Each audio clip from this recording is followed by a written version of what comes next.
అదరగొట్టే కారం రంగు రుచి ఆచి కారం పొడి.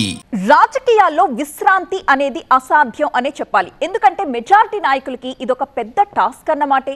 అందుకేనేమో ఒక సమరం ముగియగానే మరొకటి ముంచుకొచ్చేస్తుంది, ఒక ఎన్నిక కాగానే మరొకటి ముందరకొస్తుంది.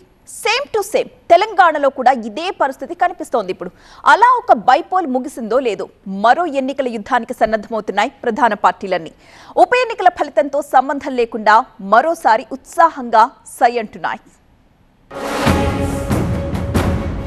జూబ్లీ హిల్స్ లో యుద్ధం ముగిసింది. ఇక లోకల్ ఫైట్ లో తేల్చుకుంటారా? స్థానిక సమరం మరో లెవెల్ ఉంటుందా? సంకేతాలిస్తున్న ప్రధాన పార్టీలు.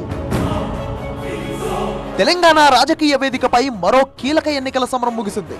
బీఆర్ఎస్ ఎమ్మెల్యే మాగంటి గోపీనాథ్ మరణంతో వచ్చిన జూబ్లీ హిల్స్ ఉప ఎన్నికల్లో కాంగ్రెస్ బీఆర్ఎస్ లు హోరాహోరీగా తలపడ్డాయి. ఈ హై టెన్షన్ ఫైట్ లో కాంగ్రెస్ కు విజయం దక్కగా రెండో స్థానంలో సరిపెట్టుకుంది బీఆర్ఎస్. కాంగ్రెస్ అభ్యర్థిగా పోటీ చేసిన నవీన్ యాదవ్ దాదాపు 25,000 మెజారిటీతో గెలుపొందారు. త్రిముఖ పోరు తప్పదనుకున్న చోట బీజేపీ ఏ మాత్రం ప్రభావం చూపలేకపోయింది. భారీ అంచనాలతో రంగంలోకి దిగిన ఆ పార్టీ డిపాజిట్ కూడా దక్కించుకోలేకపోయింది.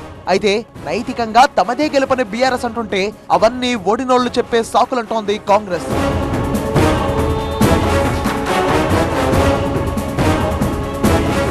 జూబ్లీ హిల్స్ ఫలితాలపై ఎవరి వర్షన్ ఎలా ఉన్నా తెలంగాణ రాజకీయాల్లో ఓ మహాయుద్ధం ముగిసినట్టు కనిపిస్తోంది.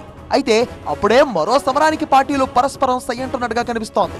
చాలా రోజులుగా పెండింగ్ లో పడుతున్న ఉప ఎన్నికల మీదే ఇప్పుడు అందరి దృష్టి కేంద్రీకృతమైంది. ప్రధాన పార్టీలన్నీ ఆ దిశగా అప్పుడే అడుగులు వేస్తున్నట్టుగా తెలుస్తోంది. ఇప్పటికే నోటిఫికేషన్ విడుదలై రిజర్వేషన్లపై కోర్టు తీర్పు కారణంగా వాయిదా పడిన లోకల్ బాడీ ఎలక్షన్ కు ఎప్పుడైనా నగారా మోగే అవకాశం కనిపిస్తోంది. జూబ్లీ హిల్స్ ఉప ఎన్నికల్లో గెలుపు ఉత్సాహంతో ఉన్న అధికార పార్టీ అదే జోష్తో ముందుకు వెళ్లాలని భావిస్తోంది. ఈ గెలుపు మరింత బాధ్యతను పెంచిందంటున్న హస్తం నేతలు స్థానిక సమరంలోనూ సత్తా చాటేందుకు ఇదే సరైన సమయంగా భావిస్తున్నారు. ప్రజలు తమ వైపే ఉన్నారనేందుకు, 2 ఏళ్ల ప్రజాపాలన పట్ల ప్రజలు సంతోషంగా ఉన్నారు అనేందుకు జూబ్లీ హిల్స్ ఉప ఎన్నిక ఫలితమే నిదర్శనమంటుంది కాంగ్రెస్. లోకల్ బాడీలోనూ హవా చూపించాలనుకుంటోంది. క్యాడర్ లో ఈ ఉత్సాహం మిస్ అవ్వకుండా ఉండాలంటే త్వరలోనే స్థానిక సంస్థలు నిర్వహించాలి అనే ఆలోచనతో కాంగ్రెస్ ఉన్నట్టుగా స్పష్టమవుతోంది. 17 తారీఖు రోజు కేబినెట్ సమావేశం ఉన్నది. కేబినెట్ సమావేశంలో మంత్రులందరూ సూచనలు తీసుకున్న తర్వాత స్థానిక సంస్థల ఎన్నికలకు సంబంధించి ఉన్న పరిణామాలు, న్యాయస్థానంలో ఉన్న అంశాలను వీటన్నిటిని పరిగణలోకి తీసుకున్న తర్వాత ఒక నిర్ణయానికి వస్తాం. సిట్టింగ్ స్థానమైన జూబ్లీ హిల్స్ లో ఓటమి బీఆర్ఎస్ ను మరింత నిరాశలో కూరుకుపోయేలా చేసింది. ఇప్పటికే అసెంబ్లీ, పార్లమెంట్ ఎన్నికల్లో ఓడిపోయిన కారు పార్టీ ఆ మధ్య ఎమ్మెల్సీ ఎన్నికల్లో అసలు బరిలోనే దిగలేదు. అయితే సాధారణ ఎన్నికల తర్వాత వచ్చిన కంటోన్మెంట్, జూబ్లీ హిల్స్ స్థానాల ఉప ఎన్నికల్లో వరుస ఓటములు ఆ పార్టీని మరింత ఇబ్బందికర పరిస్థితుల్లోకి నెట్టేశాయి. ఎప్పుడు ఉప ఎన్నిక జరిగినా తమదే గెలుపని చెప్పే ఆ పార్టీకి ఇప్పుడు సీన్ రివర్స్ అయింది. నెగ్గి తీరాలనుకొని అస్త్ర శస్త్రాలతో రంగంలోకి దిగిన జూబ్లీ హిల్స్ లోనూ ఊహించని పరాభవం ఆ పార్టీని ఢీలా పడేసింది. కాంగ్రెస్ ప్రభుత్వంపై తీవ్ర వ్యతిరేకత ఉందని చెప్పిన బీఆర్ఎస్ మాటలు అబద్ధమని జూబ్లీ హిల్స్ ఉప ఎన్నికల ఫలితంలో తేలిపోయిందని వాదిస్తున్నారు హస్తం నేతలు. కానీ ఒక్క ఓటమితోనే కుంగిపోవాల్సిన అవసరం లేదంటున్న గులాబీ ముఖ్యులు మరో సమరానికి సై అంటుండడం ఆసక్తి రేపుతోంది. తెలంగాణలో అధికారమే లక్ష్యమంటున్న బీజేపీ జూబ్లీ హిల్స్ ఉప ఎన్నికల్లో తేలిపోయింది. కీలకమైన భాగ్యనగరంలో ఆ పార్టీకి భారీ డిజాస్టర్ ఇది.